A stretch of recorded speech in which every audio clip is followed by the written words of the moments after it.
This podcast is sponsored in part by Yosemite Sam Mudflats. Yes. Oh my On God. every single 1990 Power Stroke board you've ever seen in your life. Oh, that's amazing. Yosemite Sam!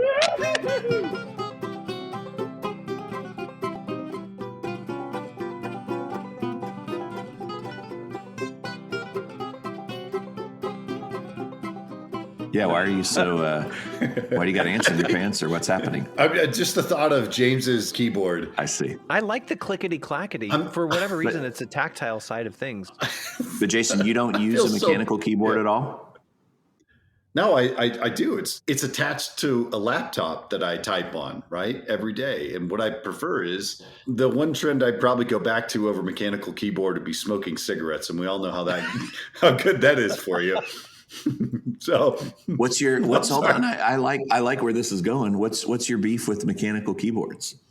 I think for me, the issue I have with it is you're punishing everyone else's eardrums and testing the it's you got noise canceling headphones. We're going to absolutely test this for you. Right. So while we're discussing it, because I understand I like where this is going, although I do suspect that the Mechanical Keyboard Manufacturers Association of America, which is MCMAA, yeah. President Mavis Beacon. Yeah, exactly. The MCMAA is writing a strongly worded letter as we speak. And when I say writing, they're typing it. James, what would the Mechanical Keyboard Manufacturers Association of America? This is all that we're hearing. No, Jason, that's their cocktails typing. That they're this is the angry letter that they're typing right now, right?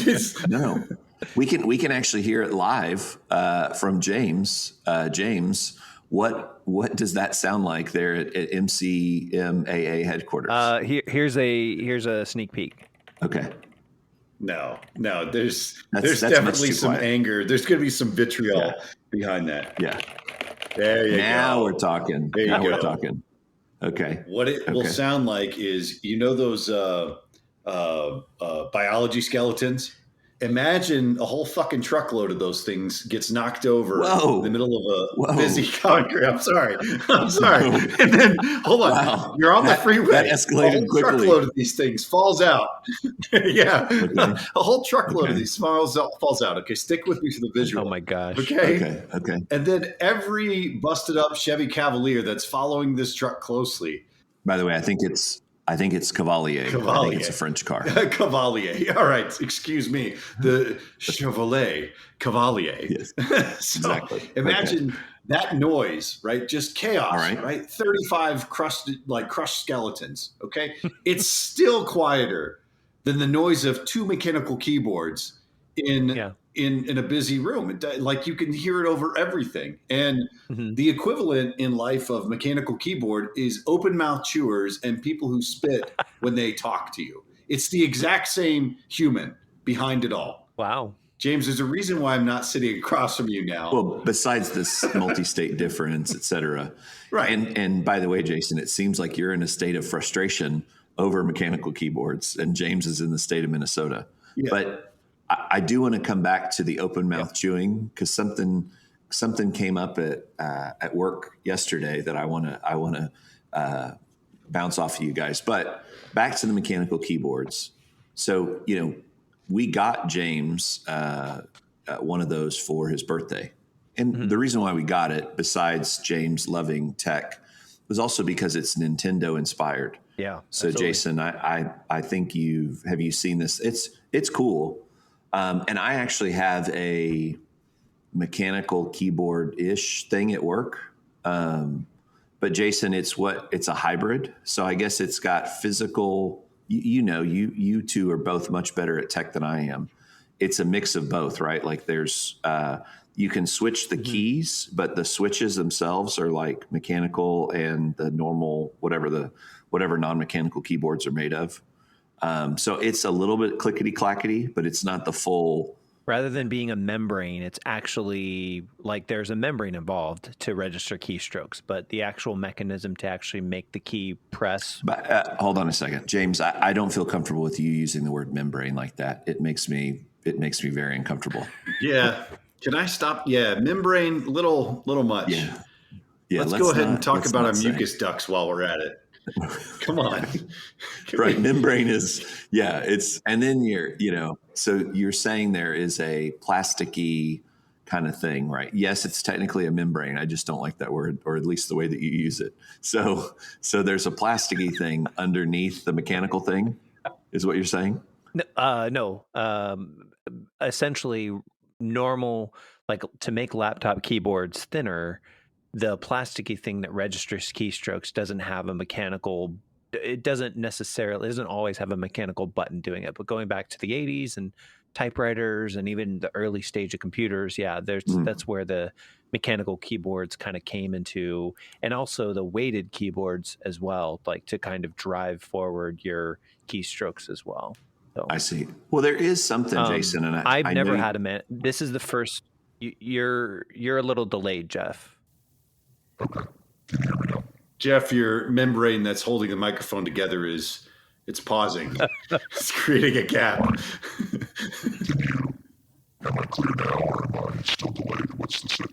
I wish. See, this is exactly one of the reasons why we should record this separately, because, oh my gosh, Jeff, you were Robo Jeff for a second. Okay. You should turn off your video. Let me do this, yeah. No. I think the issue is James, you've been responsible for typing Jeff's IP, together, one keystroke at a time, and everyone notices this has been a quiet episode. So this is like the Captain Phillips moment. I'm the captain now. I'm the older brother now. Oh no! Oh no, Jeff dropped. Well, all right, let's improvise. Jason, you do Jeff impression. Okay, so what we're gonna do is I'm gonna explain to you how we're gonna go back in time. And oh my gosh! Just when I reflect on certain things. And I talk. Can you guys hear me at all or no? Whoa, something's going on. Jeff, did you say something? Yeah, can you hear me at all or no? Oh, your audio is. I can see you talking, but we don't hear you. Okay. Yeah. This is really frustrating. Sorry, Jason. Well, and I appreciate you guys being patient with me. So, can you hear me now? We're Jeff, good. Your audio, we can see you, but I can't hear you. Okay. Jason, you can see me and hear me? Got you. Loud and clear. Jeff, go bye-bye. No. I can't hear anybody. No? I can hear you. You can hear me, but I can't hear you. So it makes it awesome. Oh my God. That's so funny. Okay. So Jeff, I'll just clarify. The audio is working, but there's a distortion, and it's almost like your audio sounds very I don't know how to describe it. Can you verify that you're still? Yeah. Okay, no, I'm still here, and I'm again trying desperately. I think it's really funny. Like, Jason, I have never heard you laugh like that, I think, in your whole life, which is awesome. But I'm also like trying to manage, do I destroy our home office and based on the frustration of not getting it to work. Yeah. And look, go ahead.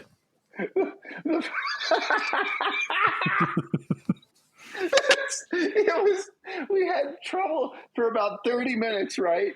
Right. The very first, we see action, and it's, hey, is everybody okay? Can you hear me okay?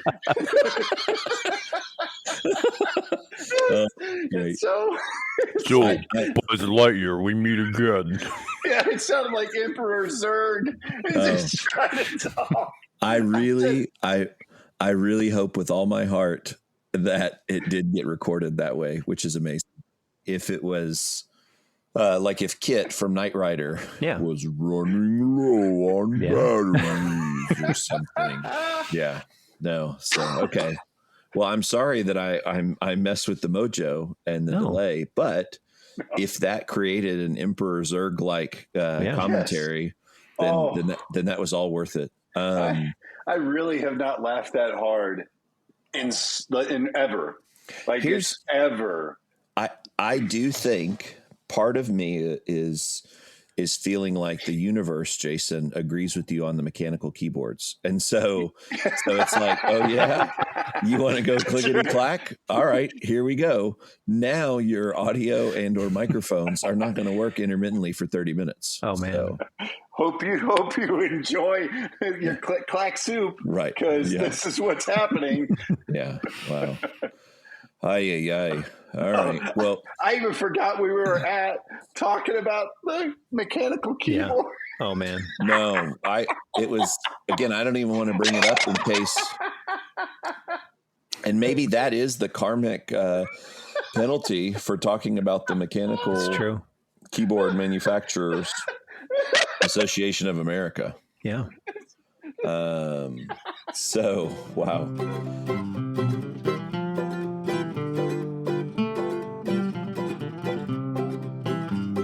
So, Jason, you mentioned something earlier about people who chew with their mouths open. What was the other social faux pas that you said? Like spitting when they talk. Al Pacino syndrome, except you don't have any acting credibility or any sort of street credibility. So you're just a human spitting on others. The other worst part of it too is imagine they just left eating like a sandwich, and so it's just like breadcrumbs spurting. And I'm like, nope, no thanks. I definitely know what you're talking about. And by the way, if you guys are still getting Emperor Zurg and you're just letting me keep talking like this as long as I can, that would be equal parts amazing. And I can Zurg you in post-production. No problem. There we go. By the way, just as we talked about membranes, Zurging someone is also not appropriate. Whoa. Hey, wait a minute. Yeah. We're not.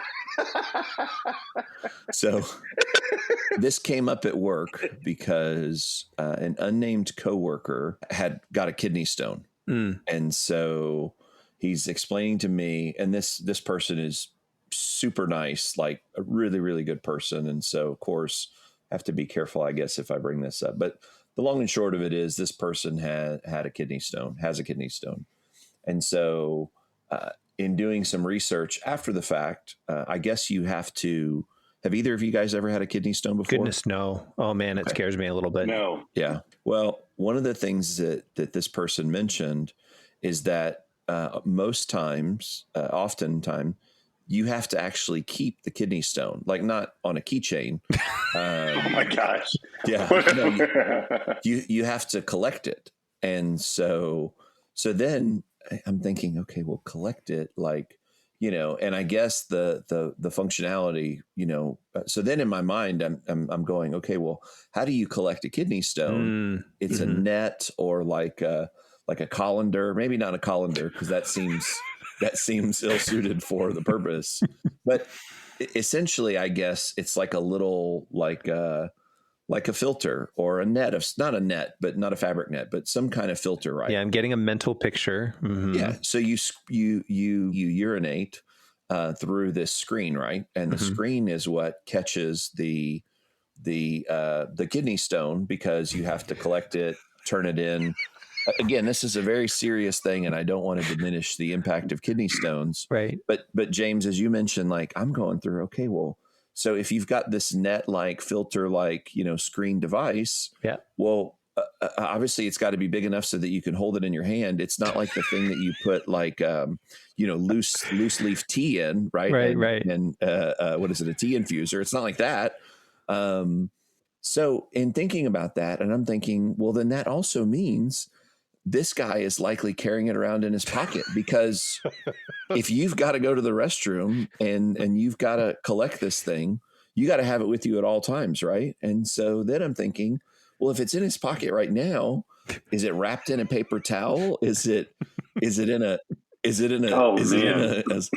sandwich bag? Like, oh my God. Like, is it attached to a keychain? Because you don't need. Yeah, I mean, you got to think about it, right? Man. Well, so keep. I like where you're going with it, Jason. So then it's like, okay, well, do you have it on one of those like custodian, rings, the loops where you just zip and then and then you put it back? But then I'm also thinking from a hygiene standpoint. Well, do you rinse it in the sink when you're done? Like it's a whole thing, right? So my mind is, honey, have you seen my screen? Right. So where is it? So my mind is racing with the possibilities of what all this entails. And again, I don't want to go into this with this coworker because they're really, really nice. Yeah. But then as I was kind of processing that, and this is my question to you guys, the only other thing that I could think of that would be as awkward as someone taking out their kidney stone pee screen would be like people that take out their retainer at the dinner table. I get that from a practical standpoint, retainer or Invisalign, hey, you got to pop that thing out. You don't want to get food in it. No problem. Yeah. Again, please, dentist, orthodontist, keep your angry letters to a minimum.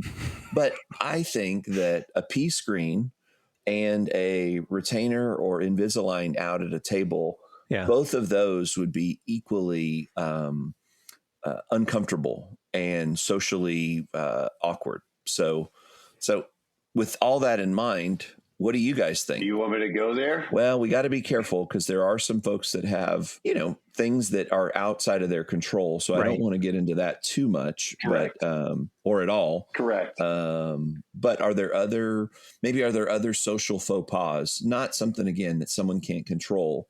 Are there things that are within someone's control that you guys go, yeah, you know what? This also makes me uncomfortable. Honestly, a retainer's kind of fun. Like I've never had one, but it always seems like it was a more fun thing. It's not as intensive as braces, and you get a cute little lisp from it when you're a kid. You're like, oh, I'm that sort of thing. So I think it's cute. By the way, James, I think you're also thinking of headgear, which definitely add to the That's lisp true. and is not as cute. But okay, I'll follow your lead. But there's no reason why you can't, again, like the idea of having a kidney stone and having to treat it is definitely something I've been afraid of, and there's trauma associated with it. But make it fun, like put a little Cabela's brand on it. Go to call it the urinette, and that way you can catch it and make it a little bit more commercialized. And then you have like the old. I kept picturing like a fisherman. Like once you did pass the stone, of course you're doing it probably in great pain. Hopefully you can do it in a way that isn't as.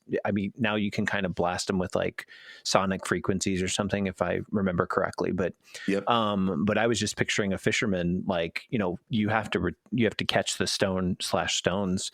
I was just picturing a fisherman like kind of cheering you on to say, that's a nice catch there, like somebody from New England, basically, like, oh, that's kind of a whopper there, that sort of thing. But are you doing Conan O'Brien's classic vaudeville voice to the tune of a Maine fisherman? Okay. Oh yeah, that's quite a catch there. I've never seen a stone with as much. I can't do it because I'm from Texas and Minnesota. So. Would you put a bullseye on that target? Because it sounds like you're saying like, hey, if you, like, is it like darts where you can, hey, if you can catch it in the center, it's worth more points. It has to be a loose net, I would say, because I think you would start to give people a complex if it was shaped or formed because. Okay, look, no, we're done. I got to cut you off here. We're getting to membrane level, all right? Yeah. Look, I can't. Talking about loose form, come on. Okay. Look,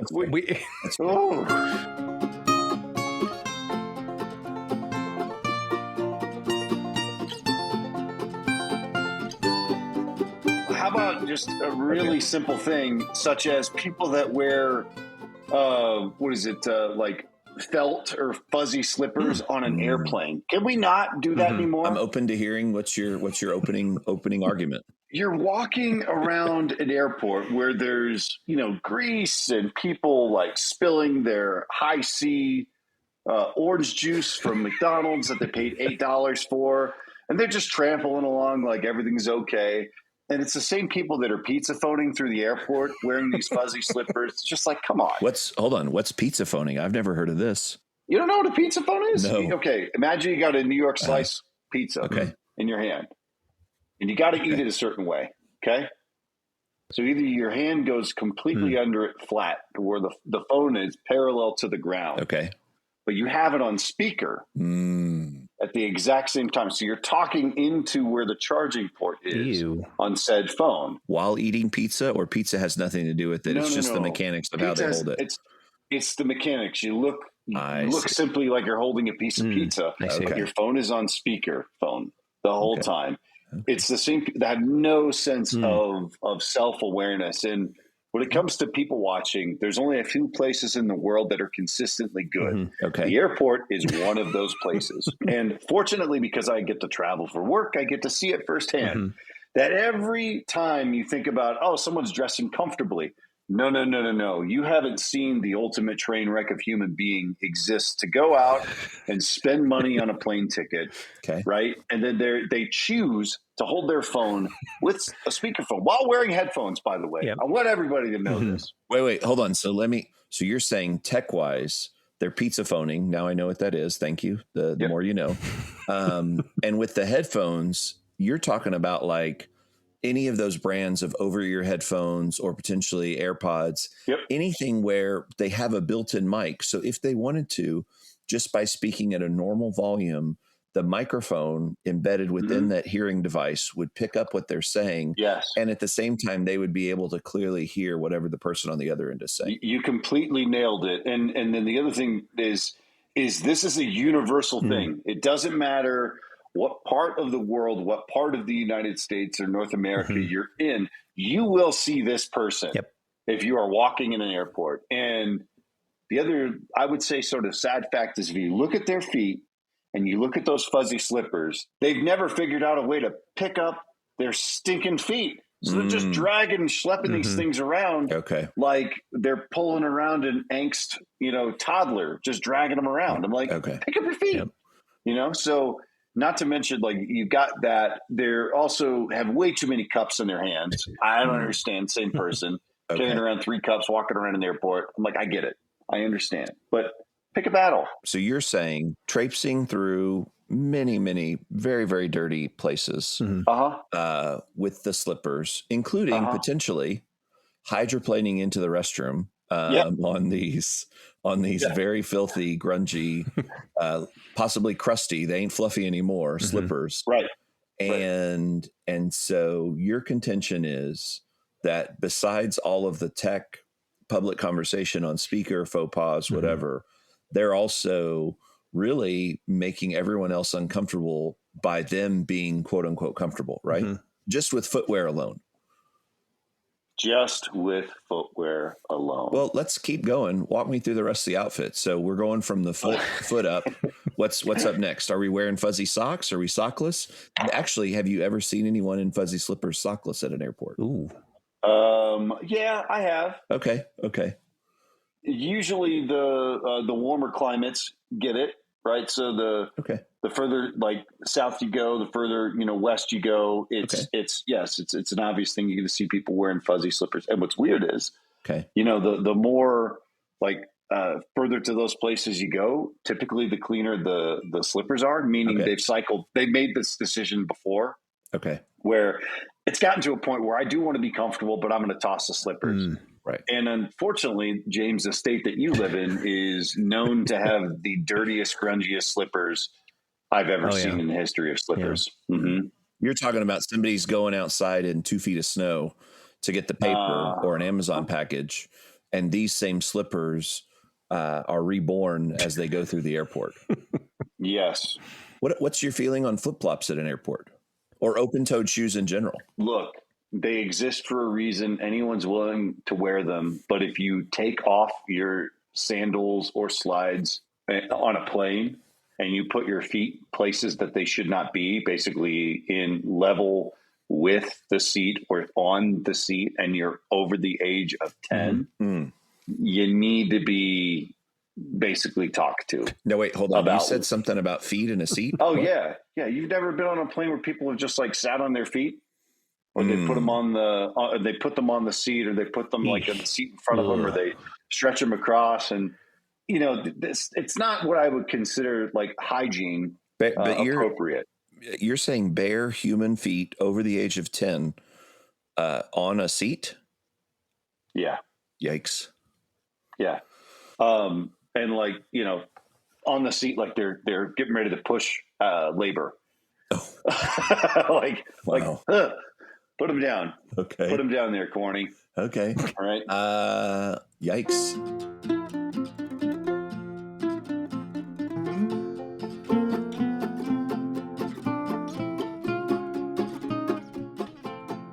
Let's move away from the foot for a bit. What are we talking? Are we talking pants, leggings, jeggings, perhaps jams? You know, kicking it old school. What are you seeing in terms Zubaz? Zumba? Yeah, Zubaz. Yeah. The what were those? The Zubaz, right? It was like the tiger striped pants that like coaches would wear and stuff. Okay. What are you seeing, Jason, pant wise on those folks? So this has been a little bit of a topic of debate in the winter-ish time or early morning flights. Usually it's some form of sweatpants with some sports team they either played on or they're a fan of. So not That's joggers. The most common one. Joggers are you know, elevated sweatpants. We all know loose-fitting sweatpants, comfy pants, right? Okay. Again, look, you're wearing pants. Good job. Okay. Right. Let's celebrate the little wins here at this point. Okay. Right. But what almost always is happening is on those dirty slippers on the bottom part of them, I'm going to use really bad language here, but I don't care. That's okay. Those fuckers are being dragged, you know, pulled along, and they look like a dirty lollipop that's rolled across the carpet on the bottom because they've been dragged through the airport too. You're talking about the bottom of the sweatpants is also the bottom of the filthy? sweatpants, exactly, because it's getting caught on those dirty slippers and it's part of the experience, right? It's going for the ride. I see. It is the mud flaps to the hillbilly truck that's gone through Georgia red clay for the last 15 years. Like, hey, I'm part of the experience. Like that's what the bottom of the sweatpants are sounding like. Okay, little tomato-ish. James or Jason, can one of you contact our business manager and let's see if we can license sweatpants are the mud flaps of that's good. Okay. Our sponsor actually this episode, our sponsor is the cuff that holds the sweatpants up. So we actually have a solution on standby. Yeah, the National Elastic Federation is very, very happy to hear that they will soon be a sponsor. Okay. Oh, the NEF. All right. Yeah. This podcast is sponsored in part by Yosemite Sam Mud Flaps. Yes. Oh my God. On every single 1990 Power Stroke board you've ever seen in your life. Oh, that's amazing. Yosemite Sam. Wow. All right. So we're moving up. So sweatpants, dingy, mud flaps, bad news bears. You also said something earlier that I want to call back to. At times, these are folks who are wearing sweatpants that they likely acquired as part of a high school or collegiate athletic team that they are no longer a participant in. Okay. Yes. Okay. Yes. Okay. Yep. All right. And again, really proud of your accomplishment. Yeah. It's a lot to be an athlete. Yeah. Right.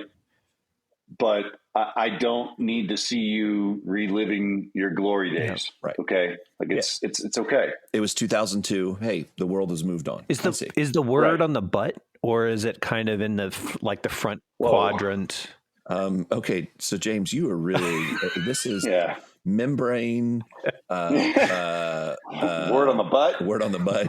I just, you know what, James, you may need to go on a timeout for this, but we'll keep going. Okay.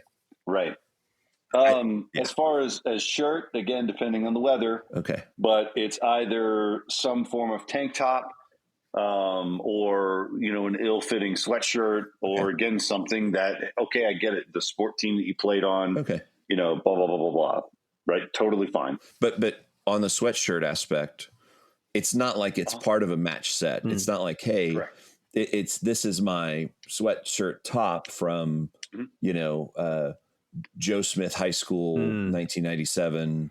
These are the pants from that same high school, you know. They don't match. Okay. So not matching. Okay. All right.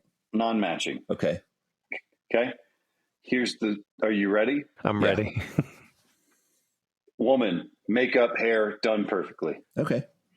Kind of like, you know, what I would say, casual chic, right? Okay.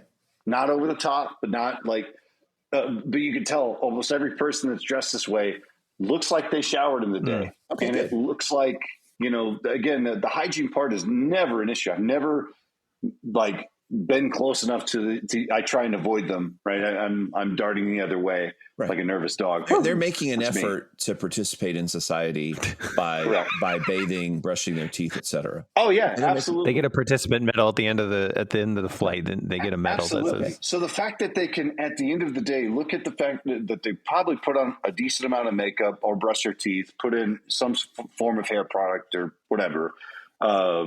But you're pizza phoning with your headphone kind of loosely askew, wearing dirty slippers in a public place. I go, wow. Well, wow. There's a lot to, holy smokes. Yeah.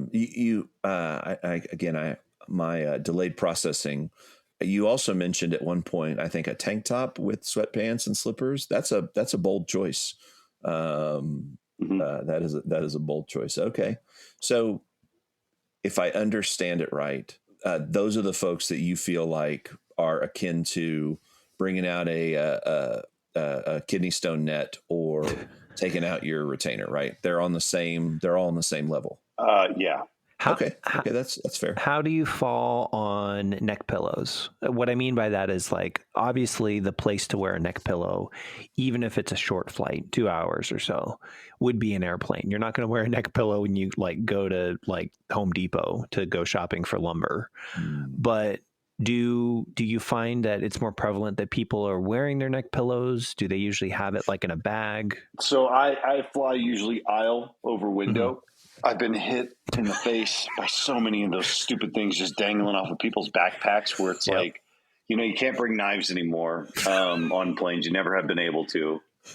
I'm not talking stab the person. That's wrong. Right. I'm talking slightly cut their pillow. Yeah. So when they go, it either makes a whoopee cushion noise as they rest their dumb head on. You get hit by a floppy neck pillow. It's no good. Nobody's going to be having any fun. Yeah, exactly. Or the innards are just released upon the entire plane. Yeah. Almost the little beads, the little spores. Yeah, exactly. It's everywhere. Okay. So that's the only thing that keeps me from wanting to do it. But the majority of the people that have those, they don't use them on a plane. Or if they do, they always go, this thing just isn't comfortable. It's not working. Yeah, it's not comfortable. It's not comfortable. And they go, yeah, if you can't, if you haven't figured out how to fall asleep in a plane, you shouldn't do it. Yeah. It's really simple. No, it's a fair statement. I do think that, as planes, look, everything's busy, everything's cramped. And you're right, Jason, the thwack of the bags and then the neck pillows. I can see as an aisle person that would be annoying. Yep. Usually a dirty slippers pizza phone person. Just completely unaware. Welcome to my world. Well, as we pivot to James, because I like I definitely like his point of view too. I do want to consider, for me personally, one of the most annoying travelers. And again, I appreciate business travelers as I have been one and sometimes, and Jason, you are. But my frustration is we're all trying to get on the plane. And this is the time that someone has decided to very carefully fold up their coat in the middle of the aisle so they can carefully put it in the overhead compartment. And hey, listen, if you are going to take the step of being on a plane with a coat, you either keep it on or you have to have some kind of Velcro on the sides, tearaway pant kind of function to get that thing off and shove it in the overhead compartment, because it's very frustrating to watch someone with an elaborate coat folding routine. Yep. But James, you said something about neck pillows in a Home Depot while you're shopping for lumber. I just want to be clear to everyone out there. It is one of two things are going to happen if you walk into a Home Depot store with a neck pillow, especially in the lumber department. Either no one will approach you because they said, who is this maniac walking around in public in a home improvement store in the lumber section with a neck pillow? That's one possible outcome. Yep. Or the other one is you will get all the help in the world because they're like, man, this person really needs our support. It's clear they are not prepared for life. So we're just going to get our arms around them, coach them up, and help them. So somebody's going to broach the subject someday of basically like, well, why are you wearing a neck pillow? And it'll let slip that I couldn't afford. What do you call those things that you put around your neck? Not the neck pillow, but like the neck. You're talking about the cervical collar? Yeah. Wow. They were like, well, I hurt my neck, I strained my back or whatever, and I'm wearing this neck pillow because I couldn't afford the cervical collar or like something like that. Wow.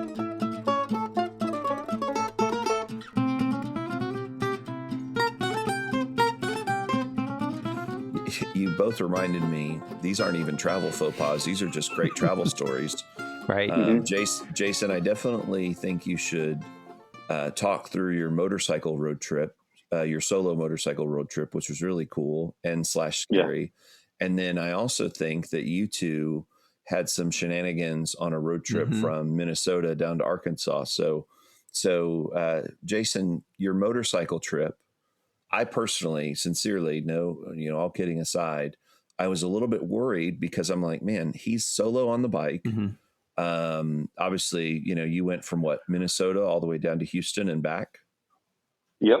And I was more worried, like, hey, if you're by yourself, there's not other, like, there's it's dangerous, right? Riding motorcycles is inherently dangerous.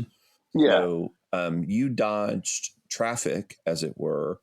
But if I remember correctly, did you have some kind of dilemma while traveling on your motorcycle? Yes. And it was not flip-flop related or fuzzy slipper related at all? No, nothing like that. It was jacket related. Okay, so it was clothing related. Okay. It was clothing related, but it's safety equipment related because the jacket was a protective leather jacket. So long story short, I graduated from college and I decided to treat myself. I got into motorcycling,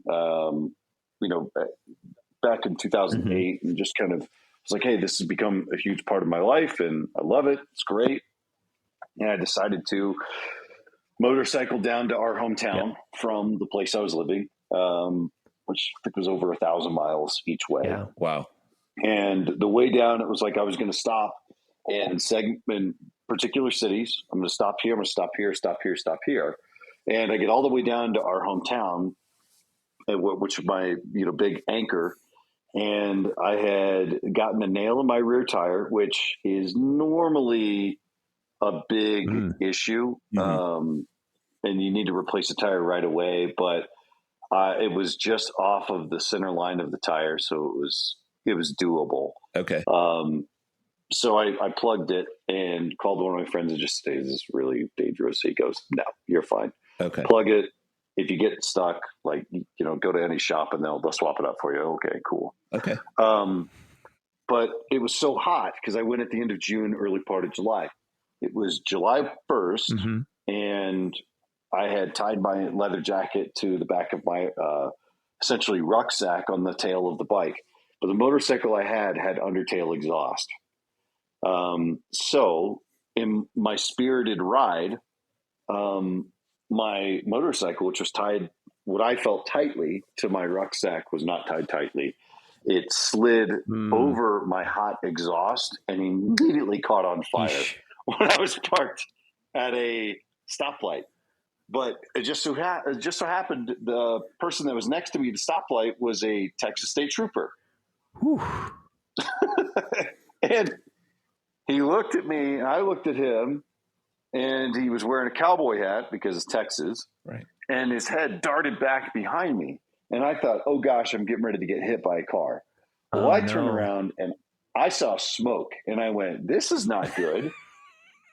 And by that time, his door had opened, and he goes, "I think your bike is on fire." And I go, "Yeah, okay." So I turn off my bike, and it wasn't on fire. It was my jacket. So I grabbed my jacket and I lifted up and through the neck hole, it's like fire, big flame. Oh my gosh. Oh, wow. And I throw it down, and he and I are stomping it out. And, at this point, he'd already put on his lights. And credit to any public safety officer, any person that, is choosing to protect and serve the public. Yeah. It's a tough job, right? Sure. But to top it all off, you have to have literal split-second instincts. And the fact that he'd already turned on his lights. Yeah. And then you see two guys next to a motorcycle stomping on a jacket. Right. Your first thought is, what was in the jacket? Yep. Right. So he says, "Are you okay?" I said, "Yes, sir, I am." He says, "I'll tell you what, let's pull over right here. Let's pull into this parking lot." I said, "Okay." And he looks at the license plate and he said, "Minnesota?" I said, "Yes, sir." And he goes, "Well, no offense, sir, but like, what are you doing here in Sugar Oh my Land?" gosh! Yeah. And I said, "Sir, I'm from Rosenberg." "Oh, okay." He said, "But like, what happened?" I said, "My jacket must have fallen on my exhaust." And he said, "Are you going to be okay? Can I get you anything? Here, get this water." And he says, "Hey, can you call anybody?" And I said, "Yeah, I'll call my dad." And he says, "All right, well, I'm going to stay here. Just make sure everything's okay."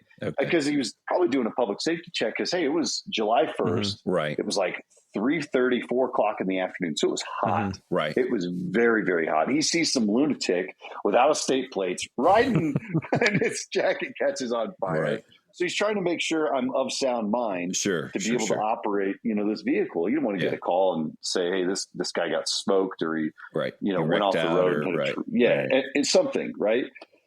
So he did his welfare check, and I had played a joke on Jeff and Dad a couple of days earlier, which unfortunately bit me.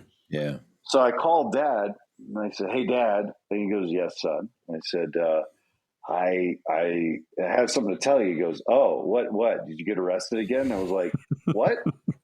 Speakerphone with the cop right there. And I was like, No. My jacket caught on fire. And he went, "Oh, okay. Bye, son."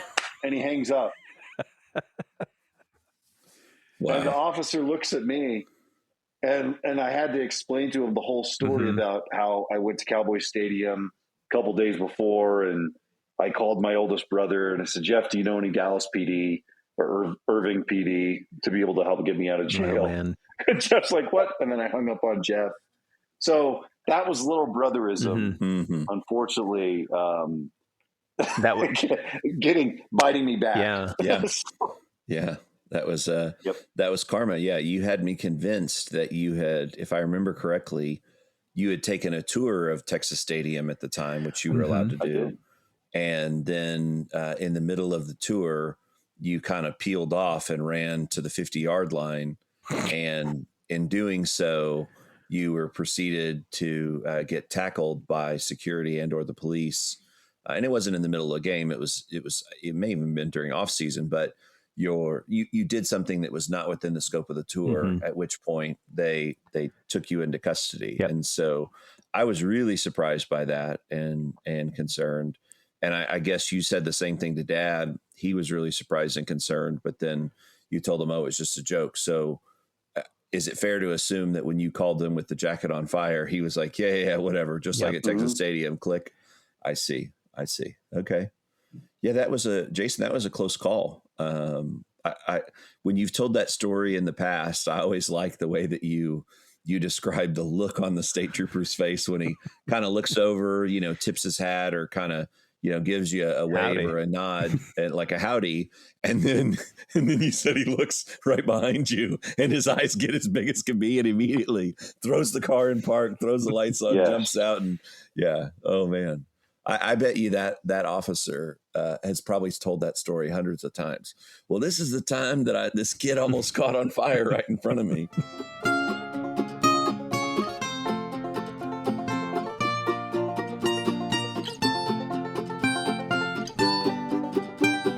James, didn't you?